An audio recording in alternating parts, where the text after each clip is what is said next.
No niin, tästä se lähtee. Mä oon tosiaan tästä sarjasta, eli Skullin mustahampaan tarinakertomisesta haaveillut jo montakymmentä vuotta tässä melkein.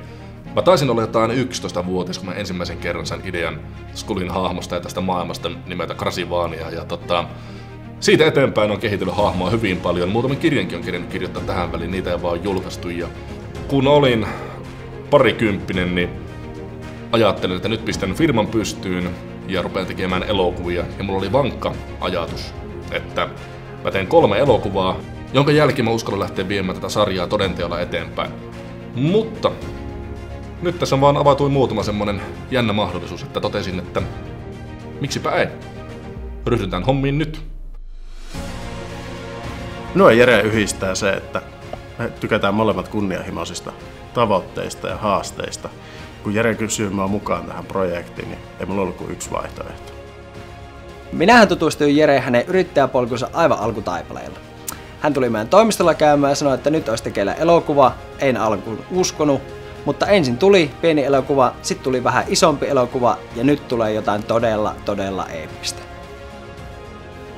Kyllä, tämmöisiä Jeren kaltaisia pellepelottomia tarvitaan ja nimenomaan se hanke, mistä nyt on kysymys, niin se on äärimmäisen hyvä asia onnistuessaan Itä-Suomelle ja Varkaudellekin.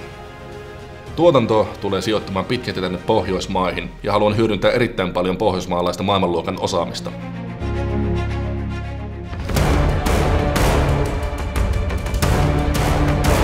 Ollaan varmaan nyt lähemmäs 10 vuotta tehty Jeren kanssa erilaisia projekteja. Se mikä meitä yhdistää, niin yksi meidän molempien suurimpia vaikuttajia on ollut Sormusten herrat-trilogia, niin vaan se nyt aikakin päästä tykittää vähän fantasiaa vihdoinkin. Minusta tällaisessa fantasiasarjassa on erittäin mielenkiintoista päästä toteuttamaan fantasiamaailman ja oikean maailman yhdistymistä. Tämä tulee sijoittumaan mielikuvitteelliseen maailmaan, mutta haluan hyödyntää erittäin paljon oikeita lokaatioita, mitä totta kai täältä Pohjoismaista löytyy paljon. Ja ennen kaikkea mistä omilta kotiseudultani. On hienoa nähdä, kun Jere lähtee toteuttamaan pitkän aikavälin haavettaan, jossa se tuo upeasti esille tämän alueen mahdollisuuksia ja hienoa kulttuuriympäristöä. Itse ainakin kiinnostaa nähdä, mihin tämä projekti vie. Meiltä löytyy myöskin keskiaikainen Olavinlinna täältä, joka tarjoaa upeat puitteet. On hienoa, että meiltä täältä omalta alueelta löytyy tekijöitä, jotka voivat tuoda maailmanluokan tuotantoja tänne meidän seudullemme.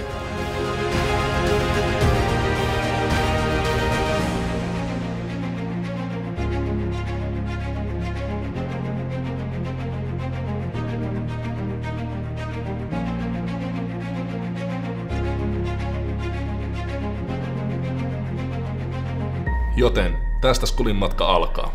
Pysykää mukana.